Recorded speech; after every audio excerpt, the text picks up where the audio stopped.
Halo teman-teman investor semuanya, ketemu lagi dengan Roy di sini dan di video kali ini saya mau bahas satu saham lagi gitu ya. Setelah beberapa minggu ini kita nggak ada pembahasan spesifik di saham. Kali ini saya mau bahas dan sahamnya adalah saham dari keluarga Pak Hermanto Tanoko, yaitu saham Avia.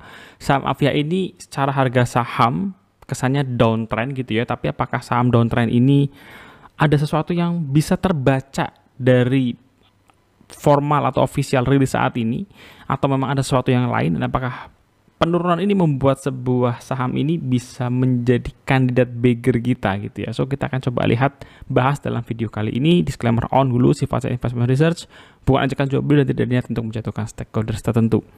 Jadi saham Avia ini turun terus teman-teman ya, turun terus, dan saat ini sudah diskon lebih dari 50% dari harga IPO-nya. Buat teman-teman yang baru atau mungkin sudah familiar, jelas menurut saya sih ini salah satu saham produsen cat yang brandnya sudah sangat familiar gitu ya. Kalau saya ngomongin cat, salah satu top of mind-nya adalah cat Avian gitu ya. Cat Avian, ada No Drop yang merupakan juga bagian dari Avian. Jadi ini sebuah perusahaan yang bisnisnya sudah established, memiliki beberapa jenis segmen dengan variasi harga. Perusahaan ini juga di tahun ini masih merilis produk-produk baru, artinya masih ada inovasi yang dijalankan dan distribusinya sudah di seluruh Indonesia gitu ya. Kalau teman-teman lihat, ada produk yang untuk tembok, waterproofing, kemudian lem, dan instan semen gitu ya. Jadi sebenarnya produknya cukup bervariasi di 4 titik ini, range harganya juga macam-macam. Ada yang premium banget gitu ya, premium, ada yang level 5, level 4, makin kesini makin ekonomis. Kalau teman-teman lihat, berarti sebenarnya Avian ini bermain di segmen yang menengah ke atas gitu ya. Dia tidak punya produk yang economic produk, artinya produk-produk yang cukup murah, bersaing banget, itu harganya dia nggak ada.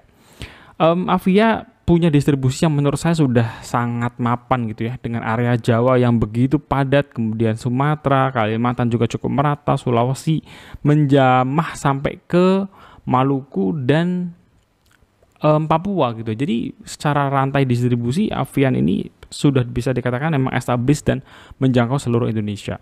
Dari sisi pendapatannya gimana gitu ya. Nah, kalau kita bicara saham secara umum, biasanya Mr. Market tuh suka saham yang karakternya kinerjanya itu growth gitu ya, fast grower, loncat kinerjanya. Ketika tiba-tiba diumumkan bahwa kuartal 1 naik 50%, biasanya itu udah kenceng larinya, naik 10%.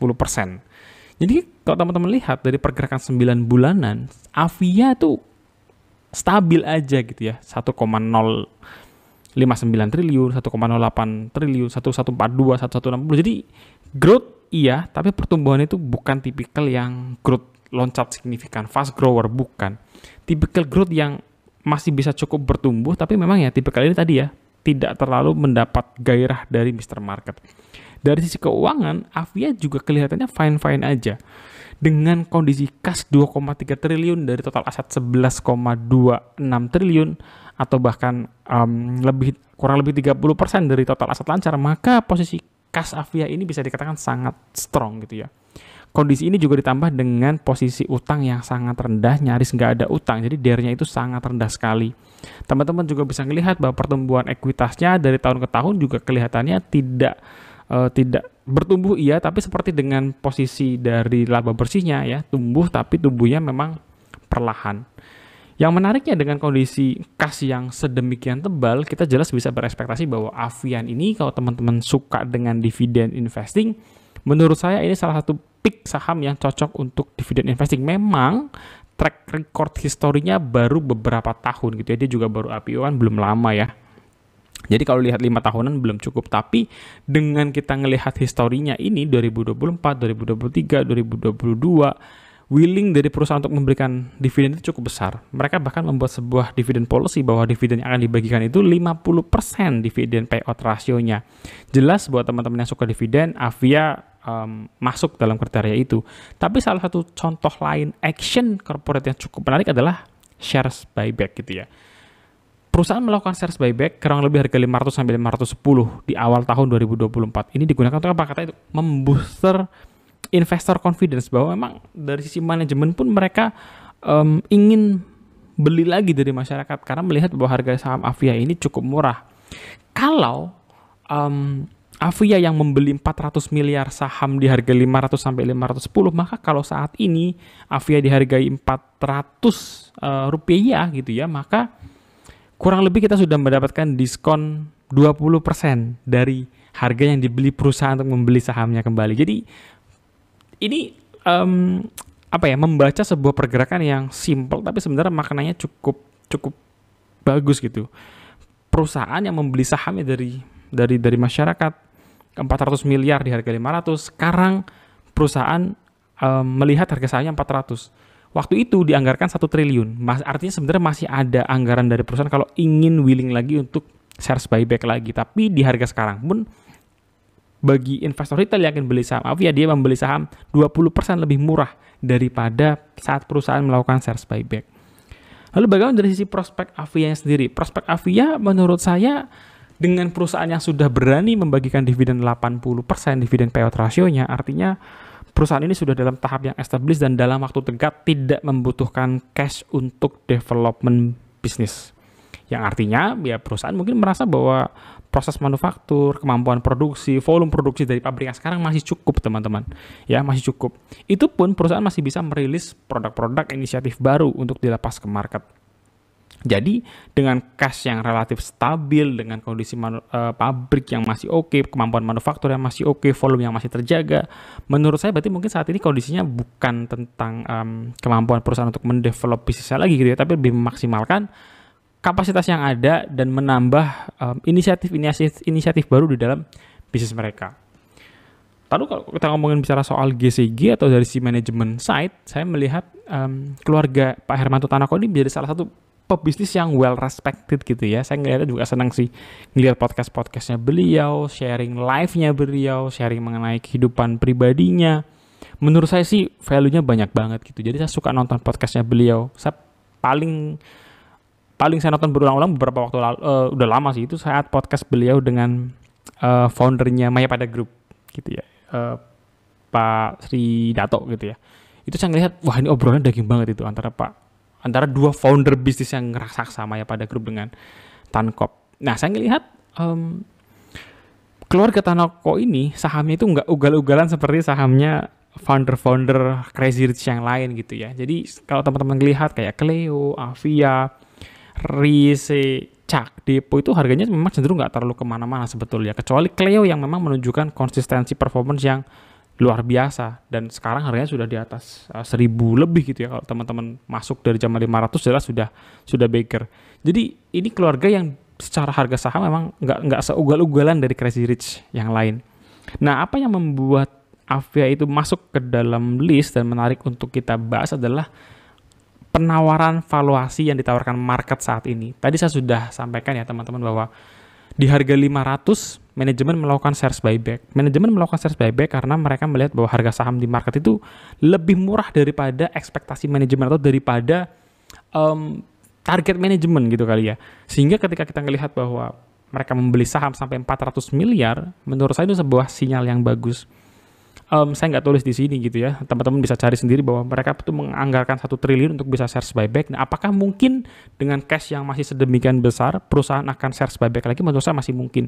Dan kalau perusahaan membuyback lagi di harga 400-an, mungkin itu juga bisa menjadi katalis yang positif buat Avia. Saat ini Avia diperdagangkan di per 15 kali dengan PBV 2,3 kali dan sudah turun 50% dari harga IPO-nya, lebih dari 50%. Kita sudah sampai di catatan akhir untuk menutup video kali ini teman-teman. Pembahasan yang cukup singkat dan straightforward. Semoga teman-teman juga bisa mengikuti dengan baik gitu ya untuk video kali ini. Pertama, kalau kita bicara soal fundamental, bisnisnya sudah well established. Bukti perusahaan yang sudah well established apa? Brandnya juga salah satu brand yang top of mind gitu ya. Kalau brand yang top of mind bisa sampai sebesar ini, se-establish ini biasanya didukung oleh GCG yang bagus gitu ya. Good corporate governance yang bagus. Dan kalau teman-teman juga mungkin juga sudah sering aware dengan keluarga Pak Tanoko, ya ini salah satu businessman yang melesat beberapa tahun ini gitu ya. Kalau dari ranking apa namanya itu Forbes untuk orang terkaya pun beliau naik cukup signifikan dalam beberapa tahun belakangan ini. Cuman harga sahamnya memang tidak seugal-ugalan beberapa Crazy Rich atau grup korporasi yang lain. Dari sisi risiko, dengan kekuatan brand yang seperti itu, dengan kondisi finansial yang solid banget, menurut saya sih secara risiko cukup terbatas dan rendah gitu ya. Kita tinggal memperhitungkan apakah risiko dari volatility market bisa membawa downside Avia lebih dalam lagi gitu. Jadi untuk mengatasi hal ini biasanya tetap lakukan strategi yang saya lakukan adalah beli bertahap gitu ya. Kalau misalkan harga 400 itu harga yang sudah cukup murah untuk Avia, saya tetap mengasumsikan bahwa ada alokasi yang akan saya belikan kalau harga Avia turun ke 350 atau bahkan ke 300. Karena saya melihat memang secara fundamental cukup layak untuk bisa membeli di harga yang lebih bawah lagi. Dalam arti kalau harganya lebih bawah kita nggak takut gitu ya, kita nggak panik, tapi justru memanfaatkan untuk menambah posisi.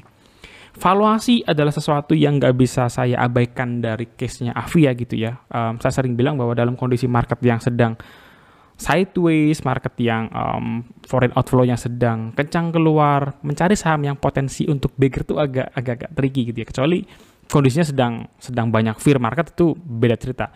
Nah, saya ngelihat Avia adalah satu saham yang sebenarnya punya potensi untuk beggar dalam kondisi yang lebih resikonya terbatas. Kenapa? Karena secara kinerja keuangan perusahaan ini tidak tertekan gitu ya.